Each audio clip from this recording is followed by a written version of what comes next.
My wife's text read, "Took 20K from our joint account for my business. Don't be selfish about it." I wrote back, "Okay." Then I withdrew the remaining $85,000 and closed the account. Next week, her business partner was threatening to sue her for the missing investment money. Original post at 35 male.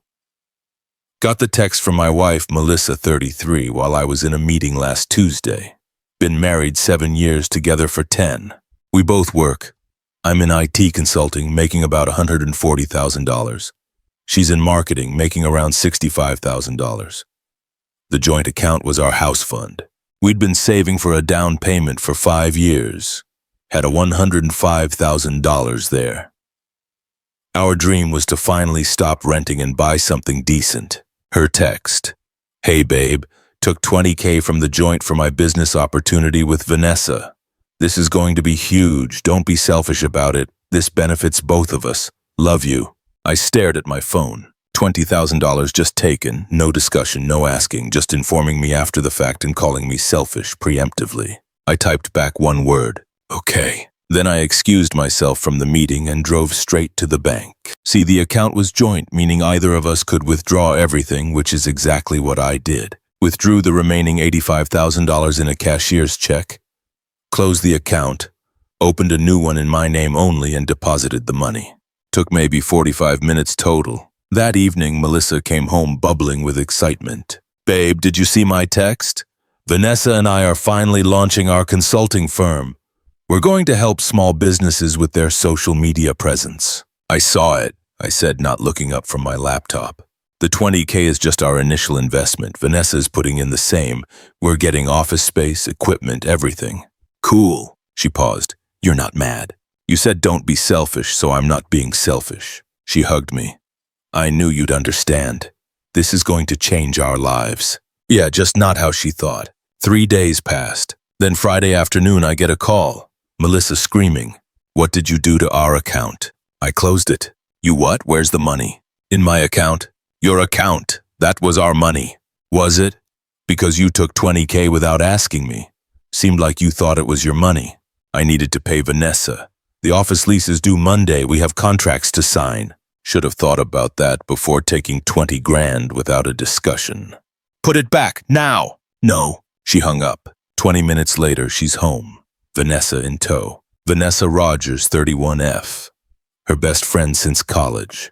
Self-proclaimed entrepreneur who's failed at 4 businesses in 5 years. Vanessa immediately starts. "Daniel, this is ridiculous. Melissa and I have a legitimate business. You're sabotaging your wife's dreams." "Vanessa, did Melissa tell you she took that money without asking me?" "It's marital money. She doesn't need permission. And I don't need permission to protect the remaining funds from being stolen for another one of your failed ventures." "Melissa, how dare you? This is different. We have a business plan." "Show me. The business plan, market research, financial projections, client contracts. Show me." Silence. "We don't need to justify ourselves to you." "No, but you needed my money apparently."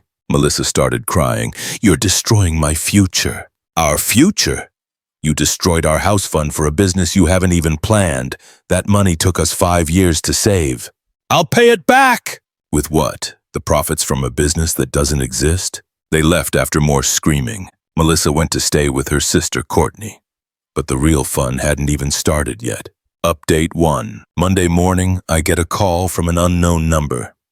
It's Vanessa's business lawyer. Apparently she has one despite 4 failed businesses. "Mr. Thompson, this is Gregory Matthews. I represent VR Consulting. There seems to be a misunderstanding about investment funds." "No misunderstanding. My wife stole money from our joint account. I protected the rest.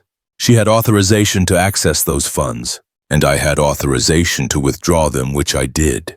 Mr. Thompson, my client has signed contracts based on promised investment capital. If that capital isn't delivered, she'll sue Melissa for breach of contract." I actually laughed. "Good luck with that. Melissa has about $2,000 in her personal account. Then we'll come after marital assets." "Please do. I'd love to explain to a judge how my wife stole 20K for a non-existent business without my knowledge or consent." He hung up. Tuesday, Melissa's sister Courtney starts texting me. "You're being petty and childish. Marriage is about compromise. Compromise involves discussion, not theft. She's your wife, not some stranger." which makes the betrayal worse, not better. She's talking about divorce if you don't return the money. Tell her to go ahead. I have screenshots of her text admitting to taking money without permission and calling me selfish for potentially objecting. Then Wednesday, the real entertainment began. Vanessa, in her infinite wisdom, had already signed a lease for office space, $3,500 a month, for some trendy spot downtown. She told the landlord the deposit and first month's rent would be paid Monday. When it wasn't, he called her. She blamed Melissa. Then she made the brilliant decision to post about it on LinkedIn. When business partners don't follow through on their commitments, real entrepreneurs pivot and overcome. Despite my partner failing to provide promised capital after I'd already committed my $20K, VR consulting will rise. Entrepreneurs never give up. She tagged Melissa. Melissa called me crying. Vanessa's telling everyone I'm a fraud. She's ruining my reputation. You ruined it yourself when you became a thief. I'm not a thief! It was our money, which you took without asking. That's literally theft. I'm your wife! My wife wouldn't steal from me. Thursday brought Melissa's parents into it. Roger and Diane. They've always spoiled her. Roger called. Daniel, what's this about you taking all the money? I didn't take anything. I moved funds from a compromised account to a secure one. Melissa says you're holding $85,000 hostage. The same way she held our future, our house, hostage for her whim. She's trying to build something with my money and no business plan. Diane got on. Sweetie, just give her what she needs for the business. It's only money. Only money? Diane, we saved for 5 years. Melissa threw away 20% of it in a text message. You're being vindictive. I'm being protective. If she can take $20K today, what's stopping her from taking another $20K tomorrow? She wouldn't do that. I thought she wouldn't do it the first time. Yet, here we are. Friday, Vanessa escalates. She sends me a formal demand letter. She wants $50,000. The $20K Melissa promised, plus $30K in damages for lost business opportunities and reputation harm. I forward it to my lawyer buddy, James. He laughs for 5 minutes straight. This is comedy gold. She has no standing to sue you. Zero. Nada.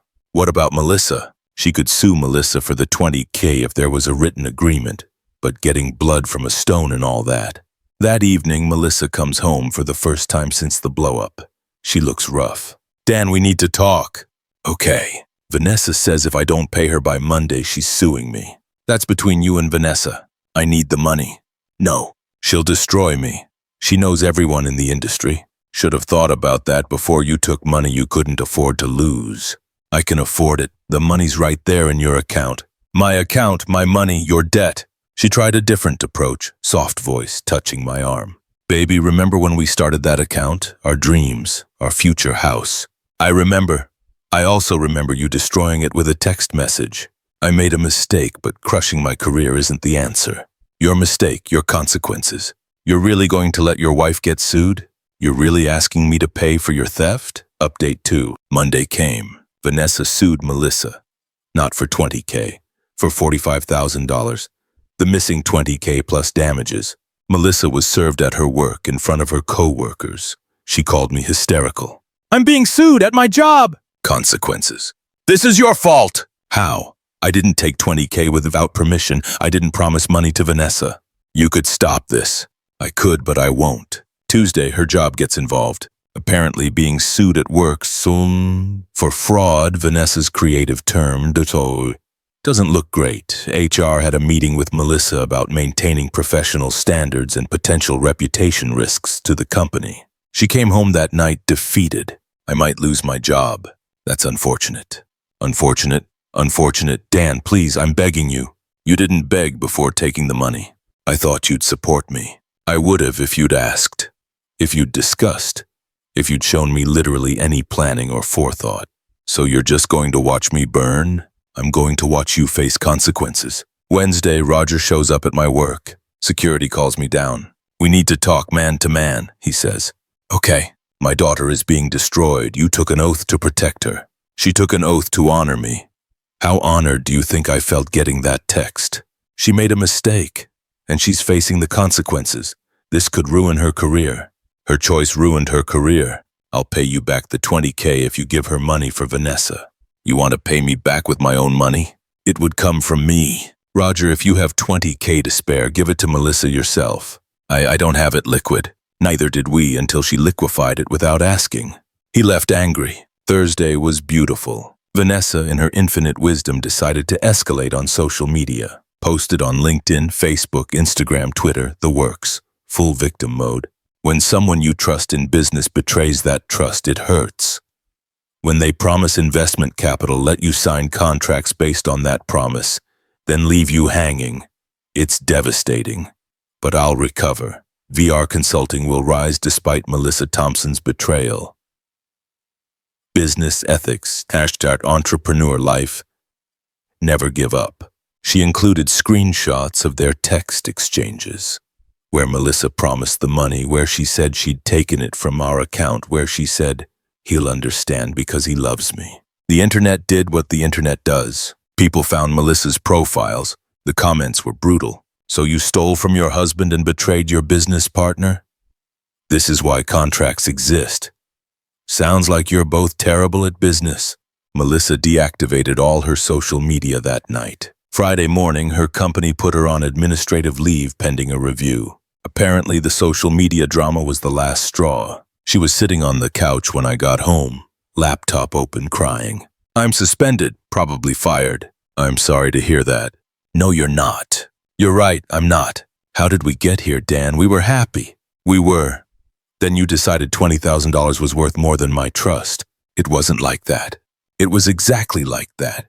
You took money without asking, then told me not to be selfish about it." "I was excited. I thought you'd be excited too. About you stealing from our house fund for another one of Vanessa's scams." "It wasn't a scam." 5 failed businesses in 5 years. What would you call it? This time was different. How? You still had no business plan, no market research, no clients. Nothing but Vanessa's word. She was quiet for a while, then said, "I need a lawyer probably. I can't afford one. There's $85,000 in my account. Dan, you want me to pay for a lawyer to defend you from the consequences of stealing from me?" "When you put it like that, how else should I put it?" Final update. It's been 3 weeks since Vanessa sued Melissa. Here's where we ended up. Melissa got fired. The combination of being sued for fraud, even though it was a civil matter, the social media disaster, and being served at work was too much for her company. They gave her 2 weeks severance and wished her luck. The lawsuit was settled last week. Since Melissa had no money and no job, Vanessa accepted $5,000 to go away. Where did Melissa get $5,000? She sold her car, her prized BMW that she loved more than anything. Sold it for way under value because she needed cash fast. But here's the kicker. Vanessa's business never materialized. The office space she'd signed a lease for. She got sued by that landlord for breaking the lease. Turns out her 20K investment was mostly debt and wishful thinking. She's now facing eviction from her apartment because she can't pay rent. Roger and Diane finally gave Melissa money. Not for the lawsuit, but for living expenses. She's staying with them now. We're getting divorced. The divorce is interesting. She tried to claim she should get half the $85,000 in my account. My lawyer pointed out that she'd already taken $20,000 without permission and had text evidence admitting to it. She tried to claim I was financially abusive for cutting her off. Judge wasn't buying it. Final settlement. She gets her personal belongings, her debt from the lawsuit, and $10,000 from the house fund. I keep the remaining $75,000 and my sanity. She texted me last night. "I hope you're happy. You destroyed my life over money." I responded, "You destroyed your own life over money. I just refused to pay for the demolition." She sent back, "I loved you. You loved my bank account. That's not fair." Neither was taking 20K without asking. I'll never forgive you for this. I'll never forgive you either. Guess we're even. Haven't heard from her since. For those wondering if I feel bad, I don't. She made a conscious decision to take money without discussing it with me. Not $200, not $2,000, $20,000. Then had the audacity to call me selfish for potentially having an issue with it. The marriage was over the moment she sent that text. Not because of the money, but because of the entitlement. The assumption that she could do whatever she wanted with our shared resources and I'd just accept it. The manipulation of calling me selfish before I even responded. I'm keeping the apartment. Started looking at houses. Ironically, $75,000 is enough for a down payment on a decent place for just me. Smaller than what we planned, but it'll be mine. My lawyer says the divorce should be final in about 2 months. Melissa is still unemployed, still living with her parents, still blaming me for everything. Vanessa's facing bankruptcy and has started another business, selling essential oils on Facebook. Some mutual friends think I went too far. They say I should have just given her the money for Vanessa and worked it out. But here's the thing. If I'd done that, what would stop her from taking $30K next time? Or $40K? When someone shows you they'll take advantage of your trust, believe them. The house fund is slowly growing again. My credit's intact, my job's secure, my peace of mind is returning. Melissa's mom called one last time, trying to guilt me. She was trying to build a future for both of you. No, Diane, she was gambling with our present for her fantasy, and she lost. You could have been supportive. Support requires communication. She skipped that part. She'll never recover from this. Then maybe next time she'll think before she takes. That's it. That's the whole story. Don't steal from people even if you're married to them. Don't make unilateral decisions with joint resources. And definitely don't call someone selfish while you're actively robbing them. Peace out, Reddit. Edit. To everyone saying you should have talked it out. She took $20K via text message. The time for talking was before that, and she chose not to. I just matched her energy.